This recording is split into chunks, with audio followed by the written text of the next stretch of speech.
Vamos lá, pessoal. Agora a gente vai falar sobre talhadeiras e bedames, tá? A talhadeira e o bedame você já tem base, porque eu nunca vi um pedreiro retirar material, quebrar concreto, né? Retirar de excesso de materiais de uma chapa, de uma talhadeira. Então tem vários, fala assim, várias experiências que vocês já viram, já fizeram. Então é uma coisa bem básica, né? O que é ser uma talhadeira. Então, o talhadeiro e o bedame eles são ferramentas de corte feitas de aço, de corpo de aço, de secção circular, retangular, hexagonal ou octogonal, com extremo forjado, provido de uma cunha temperada e afiada convenientemente e outro chanfrado denominado cabeça. Então a gente tem uma cunha que é temperada, porque é temperada, né? É um processo termicamente falando.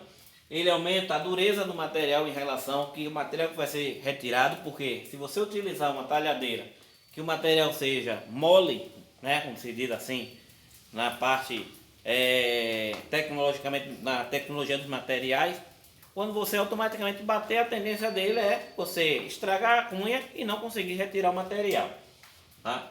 Então a gente tem a utilização, serve para cortar chapas, retirar excesso de material e abrir rasgos. Características, tá? O bisel da cunha ele pode ser simétrico ou assimétrico. As arestas de corte devem ser convexas e o ângulo de cunha varia com o material a ser talhado, né? Conforme tabela abaixo. Então observe que as talhadeiras têm um ângulo de cunha. Aqui mostra 50 graus para cobre com material vazio, macio, 60 para um aço doce, 65 para um aço duro, 70 para ferro fundido e bronze fundido duro, tá? Os tamanhos são entre 150 e 180 milímetros e a cabeça é chanfrada e temperada. Tá? Comentário. É chanfrada, tá vendo a cabeça do bedame e da talhadeira? É chanfrada e temperada blandamente para evitar a formação de rebarbas ou quebras. As ferramentas de talhar devem ter ângulos de cunha convenientes, estar bem temperadas e afiadas para que cortem bem. Tá? E a gente também tem, além da talhadeira e o bedame, a gente tem um ponteiro. É uma ferramenta semelhante à talhadeira, tá? Porém com a extremidade de corte em forma de ponta arredondada para efetuar furos em concreto e alvenaria. Tal como a talhadeira, é uma ferramenta bastante usada pelos eletricistas e encanadores para efetuar rasgos ou furos, destinada a embutir os eletrodutos, cano de água, esgoto, gás, entre outros. Tá? A próxima ferramenta que a gente vai falar é o punção de bico. É o punção de bico, punção de marcar. Tá? Descrição: ferramenta de aço carbono com ponta cônica, temperada e corpo geralmente octogonal ou cilíndrico recartilhado, para você ter o apoio da mão, tá? Punção de bico ele classifica-se pelo ângulo de ponta, então é interessante a gente saber disso, apesar de no mercado, né, na atividade da gente, você vai ver só um tipo mesmo de punção, não tem essas características de, pode ser de 30, pode ser de 60, 90 e 120, tá? Então essa angulação aqui pode ser em qualquer uma desses ângulos, tá? Sendo que é utilizado para materiais, para alguns tipos de materiais.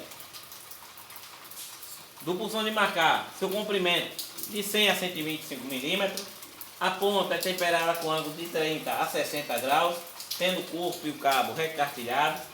Os de 30 são utilizados para marcar o centro, onde se apoia os compassos de traçar, e os 60 para pontear traços de referência. Como é isso? Eu vou fazer um trabalho de oxicorte.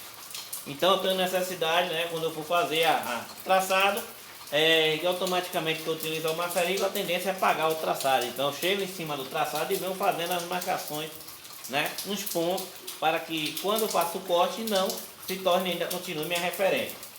Tá?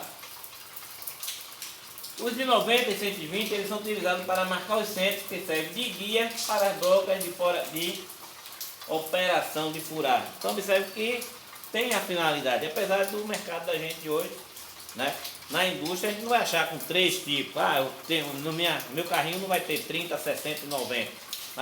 Vai ter um só lá para você trabalhar para fazer tudo. Tá? E temos o saca-pino, como o nome já diz, ferramenta utilizada na extração de pinos cônicos com haste enroscada em furos passantes. Né? Então é utilizado para você sacar punho. Tá? Temos também o saca-pino paralelo. São ferramentas utilizadas na extração de pinos e cavilhas em furos passantes. Tá? E normalmente eu utilizo assim, né, o jogo de talhadeiras, agapinos e pulsões, né, que vem nesse conjunto aqui, certo? Então, na próxima aula a gente vai falar sobre martelos.